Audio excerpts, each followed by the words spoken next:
Yeah, it's from my headphones. They sit like right here. You got. Yeah, I know. I don't care. He doesn't care. Hi, I'm Niall. This is NZCS Tactical Gaming's When Do We Go From Here? See, it was smooth. It was smooth. You weren't giving me bad vibes that time. Smooth like crunchy peanut butter. So we're gonna pre-game. See, now I went and fucked up. Now you're giving me negative vibes. We're going to pre-game this. We were discussing. We're going to pre-game a little bit. We were having a discussion. I figured we'd just throw it out there. We'll actually start game at 7:30 like we normally do, but If we do. We're here now. If we do. We will. I don't want He's like, I don't know. I'll hear straight up. I don't want No, things are happening. Things are happening. And you had to go and kill those goddamn kids, didn't you? Hey, look at it this way. Baby killer. All the adults are dead. Yeah, Right. and those kids could have been We're helpful. going to starve to death. Oh, what, you ain't need more nobody slaves? around. Hold up. to take care of them. Wasn't Oh, there a wait, Poppy discussion bought the as slave to last who night. was Who was going gonna to watch the crew the ship? airship? I have no fucking Yeah, idea. people I hire. I'm not having demon spawn do it. There was. You okay? I'm fine. There was discussion about who was going to run or to man the ship or beast the ship, and what is the most loyal or stereotypically the most loyal creature alive? A dog. Children. They're not. No, that's the most heartbreaking. not. Oh, okay. They're not dogs. But they are. No, They're not they dogs in look the like dog dogs. sense. They're fucking But hellspawn. technically speaking, hyenas are genetically Technically closer speaking, they're related not to. hyenas. But and who's to say in my world that they're actually hellspawn? Those are pretty. I like those. My new Pretty dice. hellspawn? Stay on subject. Come on. So, yeah, in our last episode, Crom murdered 14 child and baby gnolls. Exterminated. Murdered. Exterminated. I was the Orkin man. And she's the Orkin woman They were the with the Orkin army. Nice. I see what you did there. See what you did there. Anyway, we've been discussing what rules that we prefer. Personally, I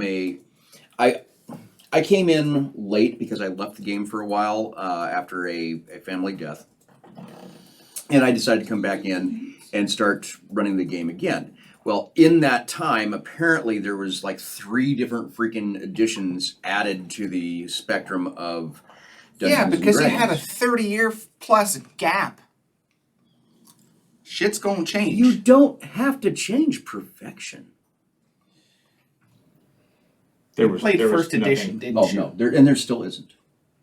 And from what I've seen, sorry, Chris Perkins, but from what Chris Perkins has revealed in the games that he has televised, I'm not necessarily convinced that the newest versions of Dungeons and Dragons are the best. Now, 3.5, Pathfinder, D20 rules, the whole conglomeration, which falls under that same umbrella. They're all the technically, yeah, D20 system. the D20 system. I am pleased enough with that to use it. Okay. I'm enjoying So 5e. my big myself. argument with why 5th edition is in a far better place than 3rd 3.5 Pathfinder, that whole conglomerate, is because of the balance of power and the actual gameplay mechanics. Where, for example, in 3.5, if you take a stock level 1 fighter and stock level 1 wizard and you put them into either end of an arena and tell them to fight, 99.9% of the time, the fighter's going to win. Because he's either just going to throw a javelin, hit him with a short bow, or something, and the wizard has so few resources at his disposal at that point that he's got virtually nothing he can hold back with. He doesn't have the armor class to stand up to the fighter. He certainly doesn't have the hit points. He's going to die as soon as that first javelin hits him. We don't have a producer tonight, so pretend this happened earlier.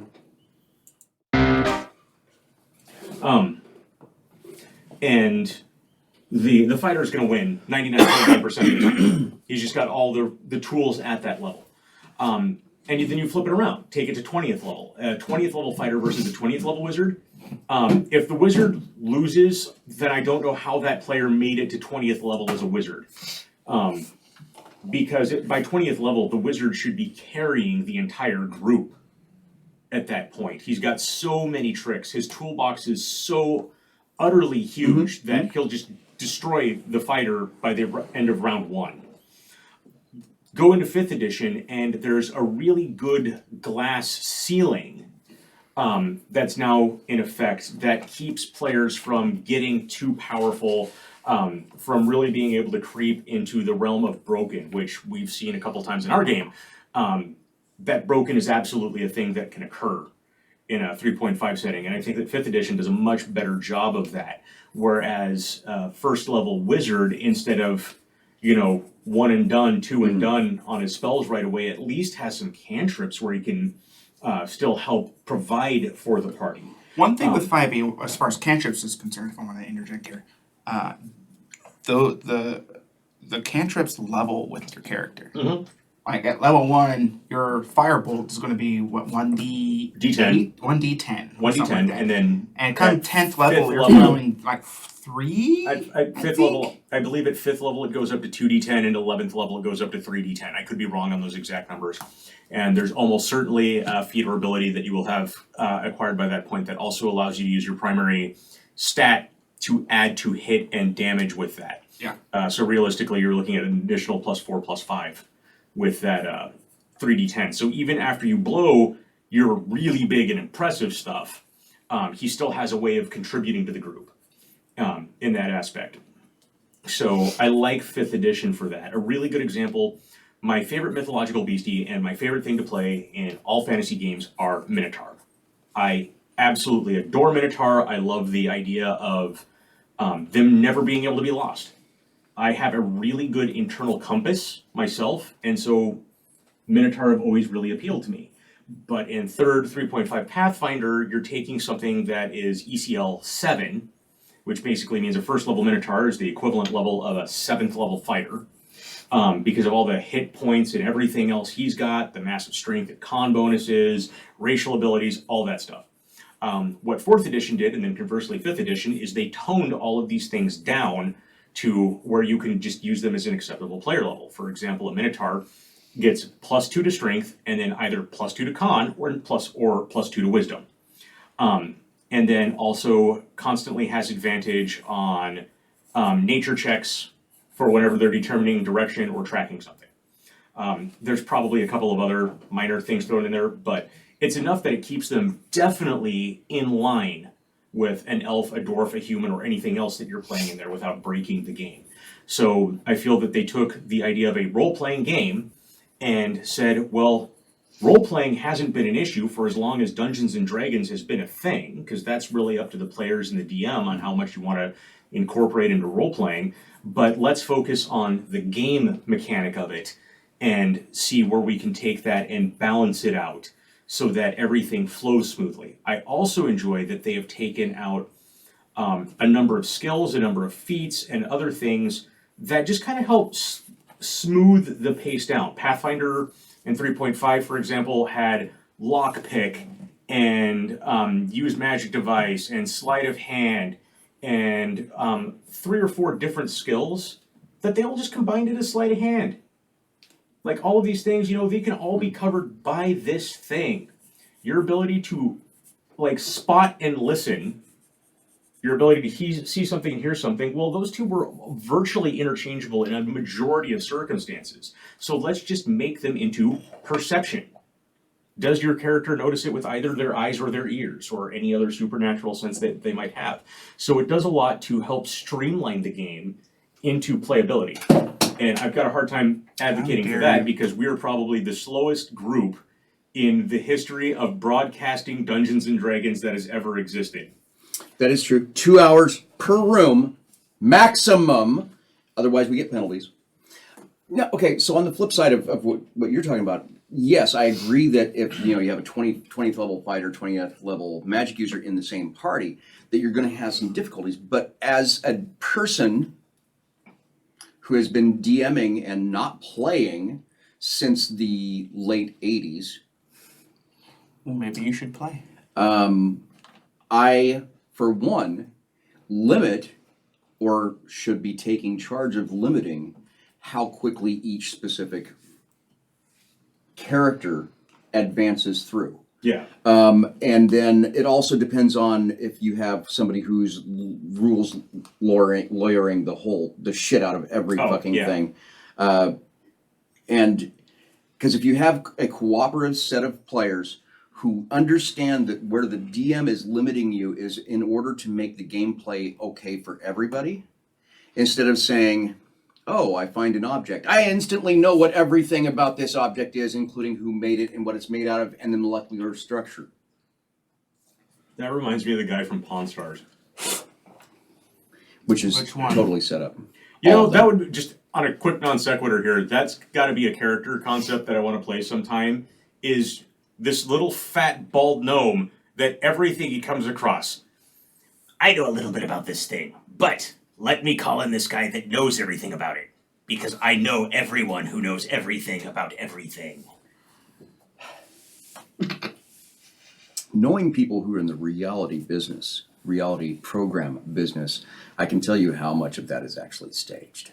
Oh, no, I completely admit that it's staged, but it would be funny to play this like little fat bald gnome that's... And motherfucker, if you ever watch this, I'm talking about you. The same not saying who it is. person that they call in. I already said at the very beginning that it was the guy who does Pawn Stars. No, I'm talking about who I'm talking about that I know was in the reality industry. Oh, okay.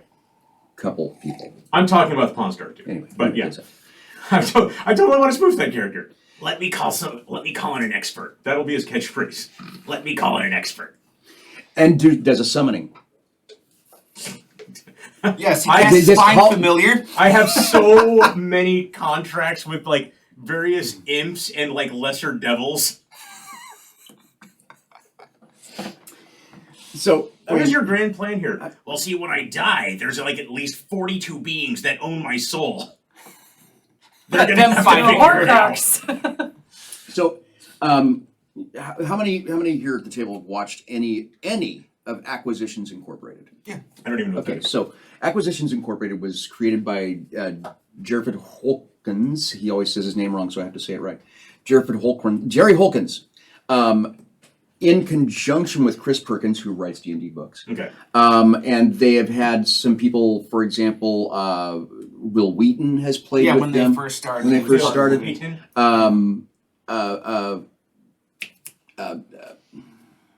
The author. Patrick Rothfuss. Patrick Rothfuss. Patrick needs to get off his lazy ass and finish the Kingkiller saga. He's always putting in his 2 cents worth, and they are really. I mean, I've been guys who write Penny Arcade. They own Penny Arcade. Okay, well, guys who own Penny Arcade. But they ended up because they work closely with Chris Perkins, who again writes D&D books for Wizards of the Coast, I believe. They now have the Acquisitions Incorporated D&D book from Wizards of the Coast. And there are some classes in there. For example, they have the... intern? Everybody's a fucking intern. It's a class now. They do have... Is it? No, I think it's a background. It's either a class or a background. Well, it's you can choose. Well, Patrick Rothfuss' main character was an intern. Started all. Oh, wait, no. I haven't seen anything that he isn't yet. VRE. Mm-hmm. But Drebus isn't... No, Drebus is actually a franchise holder. I don't know who Drebus is. So you haven't watched C-Team yet? No. So they have Documancer, I still which miss is a out. class. They have Will be his character. Hordes Person. Basically, they have all these academic business classes, and that would fall beautifully into that. The fence, I guess you call it. Would it be a fence? Porn. Porn stars. Prawn stars now. Pawn stars. There'd be a pawn agent or whatever. It would be. That'd be interesting to come up with more classes of those, and actually incorporate them into this giant fucking homebrew we have. I'm sorry, my mind just went to This appears to be Riley Reed's first dildo. Let me call an expert. Well, and at the same time, I do think bards, because not all bards play musical instruments. Back when we had Corbin, her instrument that she could cast her little bardic things with was her ass. Okay? You go with where your talent is. This is magical. I Let me call an expert. I ran a Pathfinder campaign where our bard's musical instrument Oh my god, okay. was This his is my next voice. character whenever you're running something. This is my next character. You heard it heard Heard it it here first. first. We are coming up on time when we're actually going to start the game, but so if you guys want to just keep going, you're more than welcome I'm to. kind of in that place today where I would rather do that. We've got some important places to get taken care of within this game, so I need to get this wrapped up. We've been on the same basic Dungeons and Dragons module since July. I'm gonna blame you for that. I want to blame people not showing up for game. I want to blame one room per 2-hour period of game. I want to blame limiting us to only 2 hours.